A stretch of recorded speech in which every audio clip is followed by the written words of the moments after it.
क्या आप कभी किसी नाली या बड़े गड्ढे में गिरे हैं? फिर क्या किया आपने? उठकर आगे बढ़ गए या फिर वहीं पड़े रहे? शायद उठकर आगे बढ़ गए होंगे। तो आज फिर क्यों पड़े हुए हो वहीं? क्यों हार मान रहे हो जिंदगी की छोटी छोटी जंगों से? हमें तो एक बहुत बड़ी जंग लड़ना है, बहुत आगे बढ़ना है। यदि अभी से हार मान जाओगे तो फिर आगे कैसे बढ़ोगे? तुम्हें चीखने की अनुमति है, रोने की भी अनुमति है, लेकिन तुम्हें हार मानने की अनुमति बिल्कुल नहीं है। जब एक हाथी अपने बच्चे को जन्म देती है तो उसे खूब लात मारती है। सभी को लगता है कि उसे मार देगी, लेकिन सिर्फ उसे पता होता है कि यदि आज मैंने इस बच्चे को लात नहीं मारी तो ये जिंदगी में कभी भी अपने पैरों पर खड़ा नहीं हो पाएगा। बच्चा चीखता है, चिल्लाता है, लेकिन मां उसे तब तक लात मारती है जब तक कि वो अपने पैरों पर खड़ा नहीं हो जाता।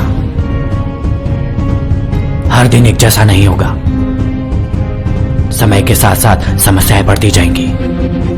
वो चाहेंगी कि तुम हार मान लो, लेकिन विनर कभी हार नहीं मानते।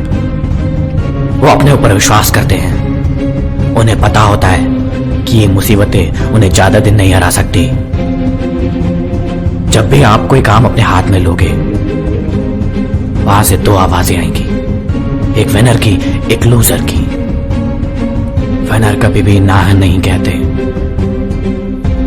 और लूजर कभी भी हां नहीं कहते। कोई भी इंसान असफल होने के लिए काम नहीं करता।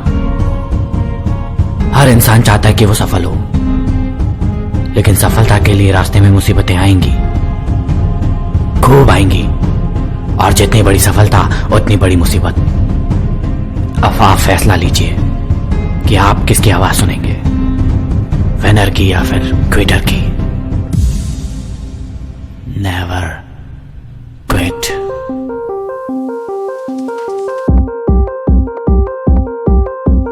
मस्ती करो तो आशीर्वाद में भी यही सुनने को मिलता है कि तेरी अच्छी जॉब लग जाए। लेकिन जिसने भी ये सिस्टम बनाया ना, उसको मैं दिल से सलाम करता हूँ। वाह, क्या सिस्टम बनाया नौकरी का। कि लोग जिंदगी भर उसी में उलझ कर रह जाते हैं, कभी बाहर ही नहीं निकल पाते, कभी नहीं। जब बच्चा पैदा होता है तब से यही रट लगाया जाता है कि मेरा बेटा डॉक्टर बनेगा, इंजीनियर बनेगा, सरकारी नौकरी करेगा, ये बनेगा, वो बनेगा। लेकिन किसी ने कभी कहा ही नहीं कि मेरा बेटा अमीर बनेगा।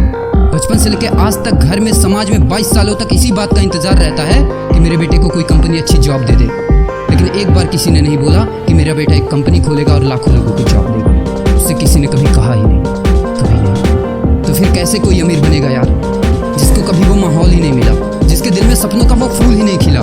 समय के तूफान में उस सपने ने कहीं दम तोड़ दिया, जिंदगी के थपेड़ ने वो रास्ता ही मोड़ दिया। दुनिया के ताने के डर से उस सपनों को ही छोड़ दिया। जो कभी सोचा करता था कि माँ मैं भी टाटा बिरला बनूंगा और मैं भी बहुत सारे पैसे कमाऊंगा। क्योंकि तुम्हें तो यही सिखाया गया है ना कि पैसा कमाना आसान नहीं होता। जब कुछ करने की कोशिश करते हैं तो यही सुनने को मिलता है ना कि ये बाल धूप में ऐसे ही सफेद नहीं हुए। जितना तुम्हारा उम्र है उतना हमारा तजुर्बा है। अरे टकली कराकर आग में झोंक दो सफेद बालों को और कबाड़ी में बेच दो उस तजुर्बे को। इतना ही तजुर्बा होता ना तो आज वो यहाँ खड़े होकर फ्री की एडवाइस नहीं दे रहे होते, बल्कि किसी मैगजीन और न्यूज़पेपर के फ्रंट पेज पे होते। इतना ही तजुर्बा होता ना तो 20 रुपए किलो टमाटर के लिए पूरे मार्केट में नहीं घूमते कि कहीं 2 रुपए सस्ता मिल जाए। और बस में 12 साल के बच्चे को 5 साल बताकर भाड़ा नहीं कमा। तजुर्बा वैसे अच्छा मजाक करते हैं। अबे किसकी बातें सुन रहा है? उन लोगों की जिन्होंने अपनी जिंदगी में कुछ उखाड़ा ही नहीं है, जो लोग लोमड़ी बनकर भाग गए स्ट्रगल के आगे, जो कभी शेर की तरह दहाड़ा ही नहीं है। ये लोग तुझे क्या सिखाएंगे कि पैसे कैसे कमाते हैं और अमीर कैसे बनते हैं। एक बार जाओ और झांक अपने घर में, अपनी सोसाइटी में, अपने शहर में। है कोई ऐसा जो वो लाइफ जी रहा है जो तू जीना चाहता है? है कोई ऐसा जो उतना पैसा कमा रहा है जितना तू कमाना चाहता है? है कोई ऐसा जो उस कार में घूमता है जिस कार में घूमने का तू सपना देखता है और शायद उसी कार की फोटो तेरी दीवार पर लगी? है कोई ऐसा जिसने उतना नाम कमा लिया जितना तू कमाना चाहता है, जितना तुझे चाहिए? झांक यार, झांक। पता चला कुछ? ये लोग जो तुझे फालतू की राय देने में लगे हैं कि ऐसा करो वैसा करो,